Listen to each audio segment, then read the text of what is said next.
What's going on, everybody? Happy Monday. Hope you're all doing well out there. Bobby Fi here. I just rolled in solo. Hopefully all is well with Sheets, and we'll see him back tomorrow. But we're going to get into this MLB slate for tonight, getting ready for NFL. Got to finish August strong. It's been I usually am pretty good at August in baseball with not much to focus on elsewhere, but it's been a rough month for me. So I'm hoping to turn it around, get going strong into the NFL season. We've got a couple more days of baseball a couple more days of sports before we get into August. And then we're going to have a bunch of stuff going on pretty soon once football gets going. So please like the video, all that. I appreciate it. Pop in your questions, say hello. I'll try to get to everything. I'll start off with what I'm doing on DK. It's very easy enough to get lineups that I want and play Rodon and Burns together. Now, some lineups are much harder to do that. If you want to play the Blue Jays, Yankees, that kind of thing, it's kind of tricky to do. But I do like the idea of getting some of that. And other than that, I'm going to be using a ton of Barrios and Montas. And I'm actually using some Barrios and Montas on FanDuel as well. I just think there's enough of a chance where if they don't have the ultimate ceiling game, those savings can actually help you build a really nice lineup. I'm not getting to Clevenger, who's usually a guy I like to get to a little bit, and I kind of feel like I wish I could, but I just like the other guys a little bit better just beneath him. And the matchup is always like sneaky tough against San Francisco more than it looks like. Pablo Lopez is another one that I think we can actually consider with Mookie out of the lineup. But again, just not going to be playing enough lineups to where I'm personally going to do it. And that's just where I'm at. So I'm going to be high. I'm going to be overweight Rodon, I'll be not overweight Burns. I'll probably be below the field on Burns because it's going to be huge. But in my high buy-ins, I do have Burns in most of my lineups for what it's worth. In terms of people who, before they ask, because I think people might ask about Michael Grove for the Dodgers, I don't know how much he's actually going to pitch today. 4K, if you wanted to do something weird, okay. I think I would rather take a shot with Bello at 56 or Bundy at 64, but I don't really like any of those guys. So with that said, let's get to the stacks and what I'm doing. I really like Milwaukee, all things considered, ownership and everything. I think Milwaukee is my highest owned team. And I think they're going to be a little bit lower owned than the Cardinals. And I don't see the situation as being so much different to where we shouldn't be playing them. So I am going to be heavy on Milwaukee. I really like Toronto to break out after a few really disappointing games. And at their prices, they could actually be a little bit lower owned, but they're going to have more ownership than Milwaukee. I think I'm going to side with Milwaukee a little bit over Toronto. And I really like St. Louis today, but I mean, everybody does. So I'm more using them to try and filler pieces. I do have some 5-man stacks, but mostly it's going to be the 3-mans or the 4-mans for me from St. Louis just to try to get off of some of the chalk. But they are hard to resist today. The teams that I'm also filling in pieces with that I really like that are going to be overlooked a bit. I think the Yankees to some extent. I think you'll get a little bit of ownership on Judge and Stanton, but then you mix in a Cabrera for cheap. It sort of makes things work. We'll see how the lineup comes out when it does. I haven't seen it yet. So Donaldson obviously would be another one you could consider against the lefty. If Rizzo's in the lineup, I don't even mind him in the lefty-lefty situation. And the whole game between Minnesota and Boston, I think, is a huge upside opportunity that's not being looked at on a small slate. So I like the idea of getting pieces here. My favorite pieces in that game are going to be Devers, Kepler, Nick Gordon for value. I will have some Correa, and these guys are like Bello could explode, like really implode and have a bad game, and Minnesota could go off, I think, a little easier than Boston, where Boston more likely is going to hit a couple home runs off of Bundy and he'll just sort of do his little 5-inning thing or whatever. But so I slightly prefer Minnesota to Boston, but I'm just generally using pieces from that game to round out my main 3 stacks, which are Milwaukee, followed by followed by Toronto, followed by St. Louis. And I do like Toronto the best for what it's worth. St. Louis the best for what it's worth. But at the same time, I don't feel quite like I just want to play that much chalk on this slate. And on FanDuel, it's very different because we don't have those games, which is going to make Toronto very heavily owned. I just want to encourage again, I really like Milwaukee, and I like the Boston, Minnesota pieces to go around it. I also think you can get away with taking a shot on one of the cheaper pitchers. I think Montas and Barrios, it wouldn't be out of this world if they outscored Burns and Rodon. It's unlikely, but it happens enough of the time at the ownership with the value that you're getting, that you're saving, that I think that it makes enough sense to use those stacks. So that's where I'm at. And I'll throw in a Dodgers stack, but they're not the highest for me by any means. Lopez has been struggling, which gives them a little bit more, a little more love. But I know ownership. I have no problem if you want to just go ahead and stack the Dodgers, and you could do it in any matchup. You never know when they're going to score. They scored 10 off of Corbin, or they had whatever. They got scored 10 in the game. They scored 7 off of Burns, I believe, the other night in 4 innings. They're always worth taking a shot on, especially on a small slate where they're not being used. But on FanDuel, you can't use them. So the team I haven't talked about yet is the Phillies, who I expect to be very popular on FanDuel and pretty popular on DraftKings. I am a little lower on Philly than maybe the field is. I do have pieces of this game, but I'm not going to be quite as high as the field because I've got to make some concession somewhere. So trying to be a little underweight on Philly and St. Louis, who I like both of very much. I'm just not going to be able to get to them quite enough. One other guy who I am using a little bit of on DraftKings that I wanted to throw out there is Mikolas.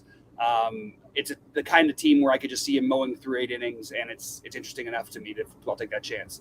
Hey, Brandon Cruz, good to see you, buddy. Always nice to have you back. Hopefully we can win you some more money when the NBA comes up, or even NFL. I don't know how much you play the NFL, but we can. I know we had a nice little run there at the NBA towards the end of the season, and everybody at True DFS seemed to. And hopefully we can do some more of that. But good to see you, buddy. Pop in some questions, pop in some thoughts. I know we went on a little early today, so we'd have time to edit afterwards. So I'm here. I'm just talking through what I'm doing. I'm going to try to pull a sheets and see if I can get away with it and just show some builds that I've got to see if I don't get in trouble. It sometimes gets me in trouble, but let's see if they'll let me show a little bit of what my current builds are. I did show my early builds, which are pretty similar to what I've got right now. And yeah, it's not letting me for some reason. I don't know why it lets him share the things. Oh, there it goes. Now it's going to let me. All right. And this is just going to be a quick run through. So if you want to take a quick look, this is it. Oh, it's not letting me share the screen. That is so strange to me. It doesn't let me share my DK. But I can tell you right now that in my big lineup, I do have a Milwaukee, then with St. Louis on the smaller side of the stack. I have in my other big buy-ins, but not the 888. I have a 4-man Minnesota stack with 2 Bostons and then 2 Phillies, and I've got another full Milwaukee stack with a few different guys. Weird home run bet tonight. I'm going with Renfroe is not that weird, but I have a weird feeling McCutchen hits one out tonight, so I'm going to go with that. Do I like Rengifo as a one-off? No. Anybody's fine as a one-off, but I don't see. There must be a price thing for some reason that you'd be wanting to get to Rengifo. Let's see. I'd rather have Joe Adell as a one-off. Rengifo, yeah. I mean, I like everybody around him better than him, but he's hit 3 home runs and 240 plate appearances against righties this season. There's nothing about that makes me scream one-off. In fact, I would try to specifically go out of my way not to play a guy like that very, very hard, because that's not a good you don't want a guy who's got one of the worst ISOs on the slate as a one-off. So that's where I'm at. I'm really curious where that one came about, because that's got to be just a price point thing. I just can't see a reason why I would ever think about Rengifo here. I guess it's the price point. He's been a little bit better and shown some flashes, but I mean, again, 3 home runs all year and 241 at bats against righties. Oof. It just doesn't feel good to make that play. I think he'll get better in the future, but I'd rather play Muncy, who's above him. I'd rather play Wong at the second base below him. I'd rather play Story, who's above him. I'd rather, again, play Muncy at second base, who's just above him. But mostly Wong. I'd rather play Torres Glaber than him, assuming Torres is in the lineup tonight. I can't find a justification. I never play Rengifo as a one-off. I don't know if I could ever do that. Then just use Glaber if it's a second base position thing. If it's a third base thing, Alec Baum is just slightly more. Josh Donaldson is a much better play. At least he has a history of power and can hit lefties. Rengifo is just a guy who I hear a lot of people talk about it. I'm just like, yeah, if you're stacking the Angel when he was really cheap at 2K, I understand it. I really don't understand it now, but that's just me personally. All right, keep popping in thoughts or questions and see if anything makes sense. Now, that doesn't mean obviously that you won't see a decent night out of him. I mean, it's baseball; anything could happen. But I would rather play the guys with the actual power when it comes to these one-offs, and he would be in his price range. He'd be the last guy I would play. Guys, there's just so many guys cheaper than him I just like way, way better, and so many guys more expensive than him that I like way, way better. So can't quite get there myself. I really wondered where that was coming from. I'm always curious where these questions, because the things that I never thought of when I try to go through a slate 1,000 times, I'm always curious where they come from. And look, sometimes I'm wrong. Sometimes I mean, it's not even wrong. You can't be right or wrong on this. It's just a matter of randomness or whatever. So you could make an argument for any angel, I guess, if you wanted to. I just don't see the reason for it. Let's see, what else have we got? Even in his struggles this year, in 1/3 of as many at bats, Josh Donaldson has the same amount of home runs as Rengifo. I just can't find the reason to do it. All right, the reason I could talk about that one so much is because I don't have any other questions popping on in here. So fire on in any other thoughts, any other questions. Who are you guys stacking? Who do you like? What pitchers do you like? Anybody I didn't cover that you or maybe are on that I didn't mention? Let me know, and we'll talk about it. But without that, it's going to be a pretty quick show. I'm going to turn off the AC a little bit here because it's getting a little cool. And we'll go from there. But it seems like a much smaller group. It is a Monday, so I understand it. Kevin Newman, the exact kind of guy also you never want to one-off. He's literally one of the least powerful players in all of baseball, and doing it against Corbin Burns, the best pitcher on the slate, doesn't make a ton of sense to me. Is he even in the lineup? I don't really see. I don't know what you're looking. Tell me what position you need, and I'll try and help you out, because none of these guys are guys you should be considering, in my opinion.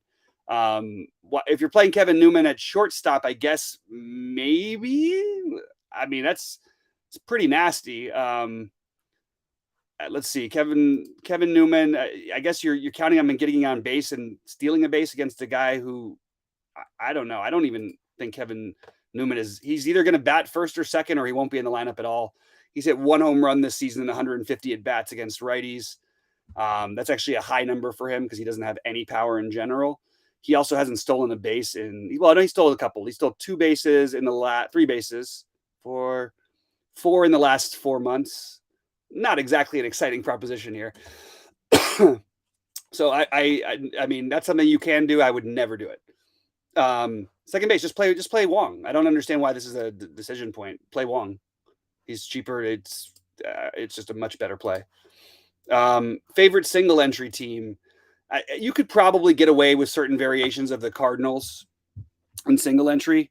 I still like Milwaukee a lot because I think they'll be lower owned. So that's really my only decision point. I like both of them very much.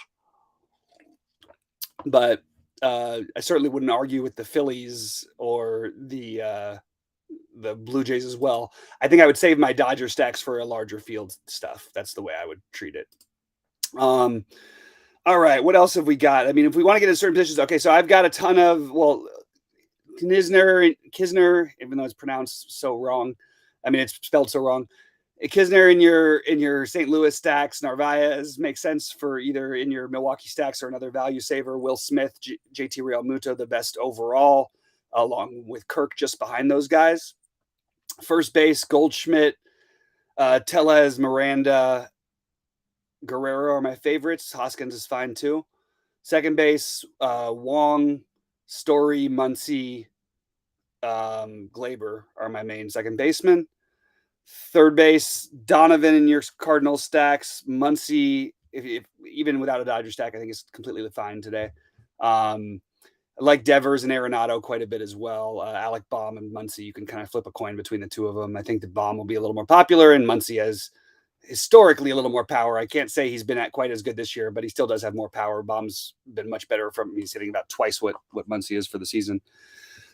Shortstop, Adames is my favorite shortstop, followed by Bo Bichette, and then Carlos Correa.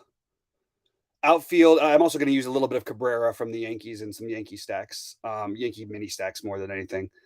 Outfield, Yelich, Renfroe, and McCutchen I am all over. Love Judge and Stanton. And then you get into the cheapos, the Nootbaar, Dickerson, all those guys. And then I think Nick Gordon I would take ahead of Dickerson if I had to pick one. But I think both of them are totally viable. And Max Kepler is too cheap at 3,100, although he's played like it this year. So not the most exciting, maybe because he's been a little bit off this year. But I still believe in the talent. He's 3,100, so he would be the other guy I would be trying to get some exposure to.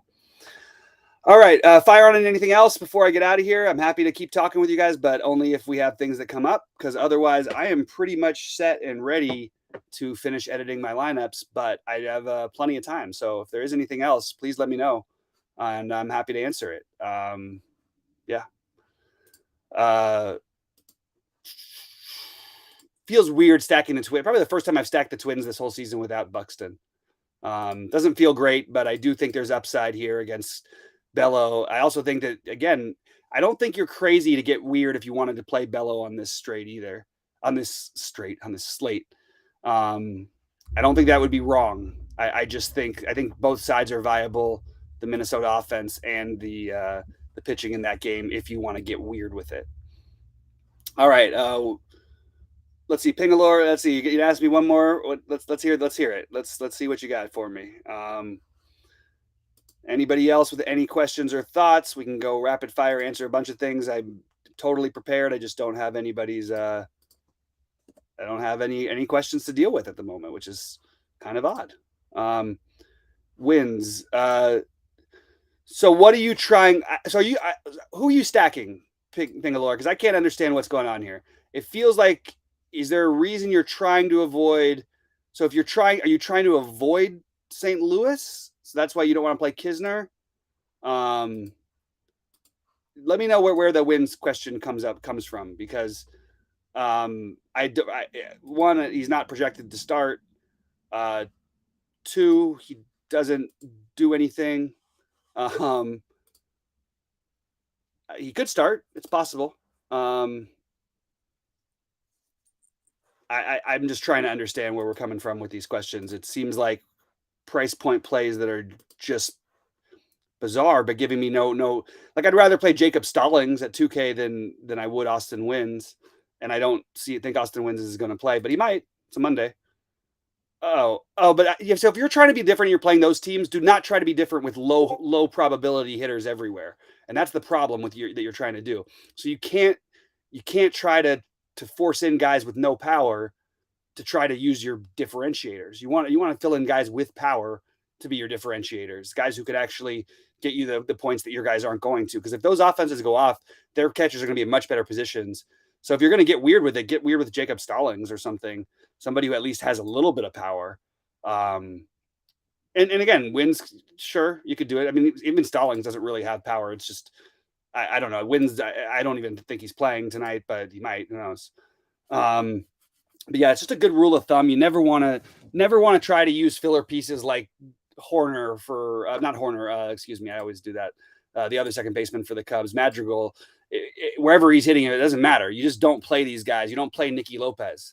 Like, you don't play one-offs of these guys, because they don't do anything for you. And if they're going off, that means the offense is going off. So you just really want to stay away from that. It's just really, really poor play to try to play these guys who never hit anything. And if they happen to tonight hit 2 home runs, I can't promise that won't happen. It just will probably be the only time in their career that happens. So, I don't know. You really want to focus on your builds and try not to do that. Guys you would want to use as one-offs, would be the Real Muto or Will Smith. Obviously, it's a different price tier. Somebody from the Minnesota or Toronto or a Boston game, because there's plenty of power, and both those offenses could go off today against pitchers that give up a lot of power and lose their control.